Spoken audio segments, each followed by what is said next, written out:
नमस्कार दोस्तों, युक्ति आईएएस एकेडमी में एक बार फिर से आप सभी का स्वागत है। तो शुरू करते हैं आज के 10 करंट अफेयर्स एमसीक्यू के साथ। ठीक है, तो आज का पहला सवाल है कि कूटनीति में अंतर्राष्ट्रीय महिला दिवस कब मनाया जाता है। ऐसा क्वेश्चन है हमारा। 4 विकल्प दिए हैं इसमें: 21 जून को, 22 जून को, 23 जून को या फिर 24 जून को। तो संयुक्त राष्ट्र महासभा ने, जो कि यूएनजी है, इसने वर्ष 2022 में जो कि इस दिवस को मनाने की घोषणा की थी, जो कि 24 जून को। ठीक है, इसलिए हर वर्ष अंतर्राष्ट्रीय महिला दिवस 24 जून को मनाया जाता है।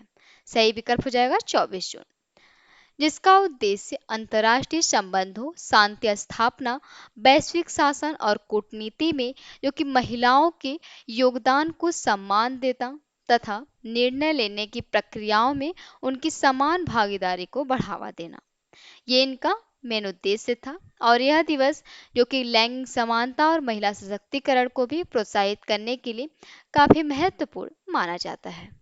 ठीक है, देखते हैं अगला प्रश्न। अगला प्रश्न है कि हाल ही में व्हाट्सएप का नया ग्लोबल हेड किसे नियुक्त किया गया। विल कैथकार्ट को, क्रिस क्रॉस को, कुणाल शाह को या फिर मार्क जुकरबर्ग को। तो सीआरईडी ने अभी हाल ही में, सीआरईडी के संस्थापक जो कि कुणाल शाह हैं, इनको मेटा ने व्हाट्सएप का नया ग्लोबल हेड नियुक्त किया है। तो सही विकल्प हो जाएगा यहाँ से कुणाल शाह, जो कि उन्होंने विल कैथकार्ट का स्थान लिया है। इसके पहले विल कैथकार्ट थे, इनके बाद ये आए हैं, जिन्हें मेटा एआई के प्रोजेक्ट की जिम्मेदारी दी गई है। वहीं कुणाल शाह के नेतृत्व में जो कि व्हाट्सएप पर एआई फीचर्स, सब्सक्रिप्शन सेवाएं और नए राजस्व स्रोत विकसित करने पर जो कि काफी जोर दिया जाएगा, जिससे यह नियुक्ति मेटा की एआई और डिजिटल कम्युनिकेशन रणनीति के महत्वपूर्ण मानी जा रही है। ठीक है, अगला प्रश्न है जो कि कथनों पर आधारित है कि लक्षद्वीप के सदन जो कि संदर्भ में निम्नलिखित कथनों पर विचार कीजिए। इसमें 3 कथन दिए हैं। पहला है कि लक्षद्वीप भारत का सबसे छोटा केंद्र शासित प्रदेश है। दूसरा कथन कहता है कि यहाँ के द्वीप मुख्यतः प्रवाल से बने हैं। तीसरा कथन है कि इसकी राजधानी कवरत्ती है। तो उपरोक्त में से कौन सा कथन सही है, ये बताना है। 4 विकल्प है, जिनमें से सही विकल्प हो जाएगा ऑप्शन डी। इनमें तीनों कथन सही है। लक्षद्वीप भारत का जो कि सबसे छोटा केंद्र शासित प्रदेश है और यहाँ के द्वीप मुख्यतः प्रवाल से बने होते हैं, जिसकी राजधानी कवरत्ती है। अगला प्रश्न है कि हाल ही में best male athletic of the year 2025 पुरस्कार किसे मिला। अविनाश सावले को, नीरज चोपड़ा को, तेजिंदर पाल सिंह तुर को या फिर शाहनवाज खान को। तो भी हाल ही में ये पुरस्कार दिया गया है नीरज चोपड़ा को। नीरज चोपड़ा जो कि सही विकल्प हो जाएगा इसका।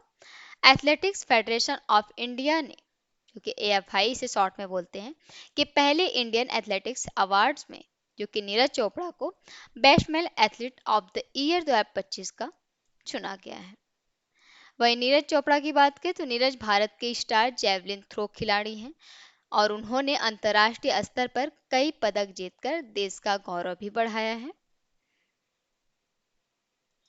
अगला प्रश्न है कि हाल ही में एचडीएफसी बैंक के अंतरिम चेयरमैन के रूप में किसका कार्यकाल बढ़ाया गया है।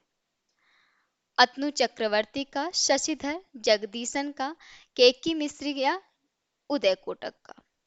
सही विकल्प हो जाएगा इनमें से केकी मिश्री।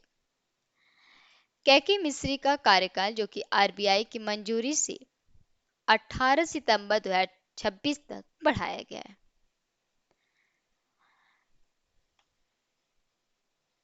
बैंक के पूर्व चेयरमैन जो कि अतनु चक्रवर्ती के इस्तीफे के बाद केकी मिश्री को यह जिम्मेदारी दी गई थी।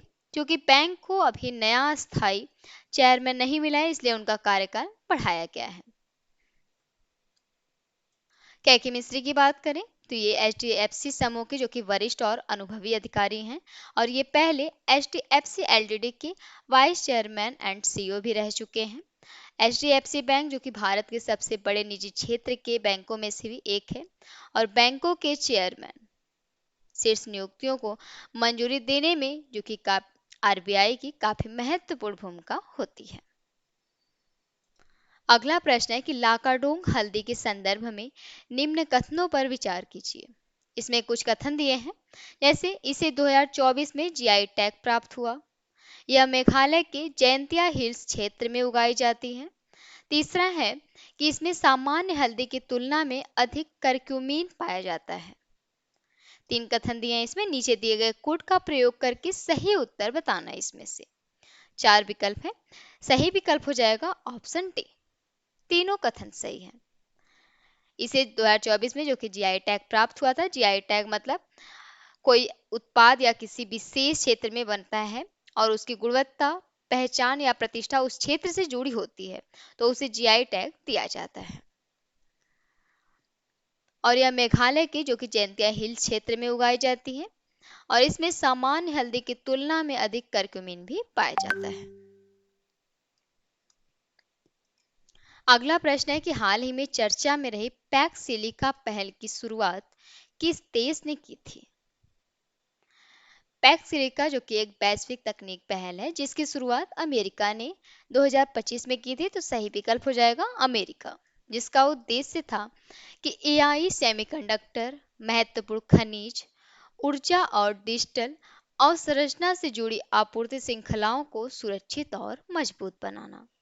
इस उद्देश्य से ये शुरू किया गया था, जिसमें अभी हाल ही में यूरोपीय संघ भी इस पहल में शामिल हुआ है, जिसमें यह पहल उन देशों के बीच सहयोग बढ़ाने का प्रयास करती है जो एआई और उन्नत तकनीकों के क्षेत्र में सुरक्षित एवं विश्वसनीय आपूर्ति व्यवस्था विकसित करना चाहते हैं।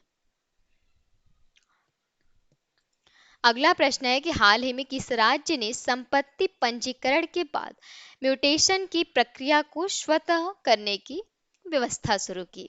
4 विकल्प है, उत्तर प्रदेश, हरियाणा, पंजाब, गुजरात, जिनमें से सही विकल्प हो जाएगा हरियाणा।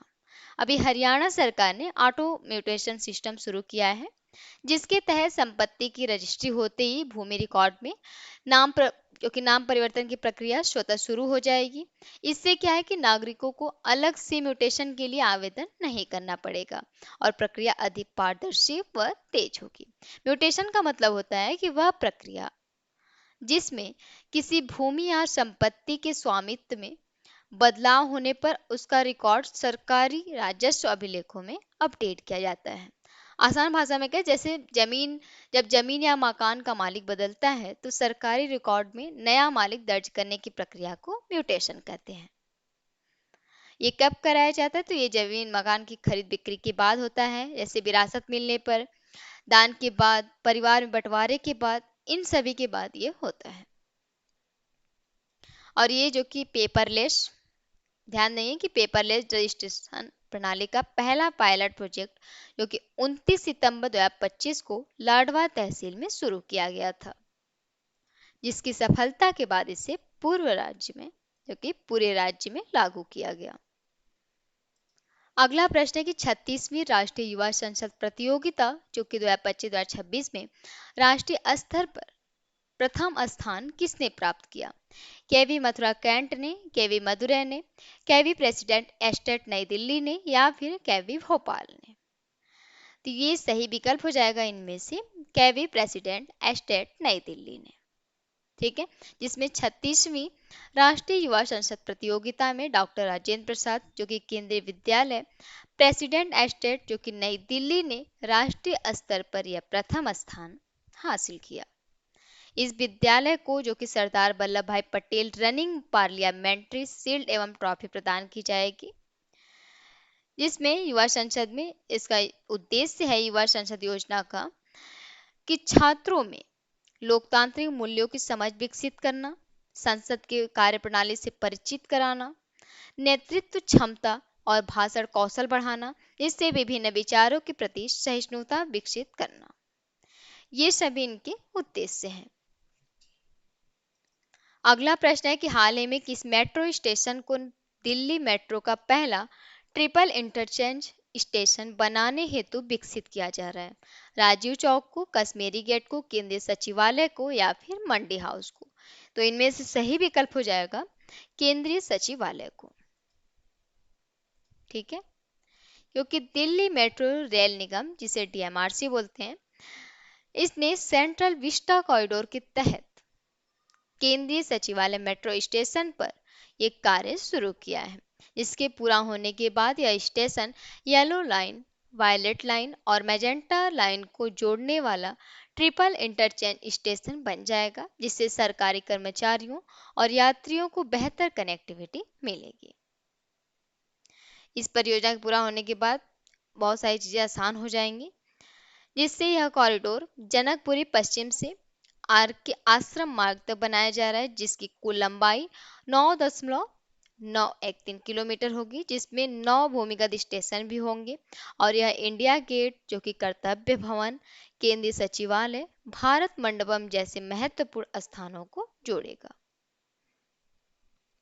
एक सवाल है आप लोगों के लिए कि हाल ही में राज्यसभा में पुनः निर्वाचित सदस्य के रूप में किसने शपथ ली है? अभी हाल ही की बात है, जयराम रमेश ने, जेपी नड्डा ने, नीरज डोंगी ने या फिर किरण रिजिजू ने।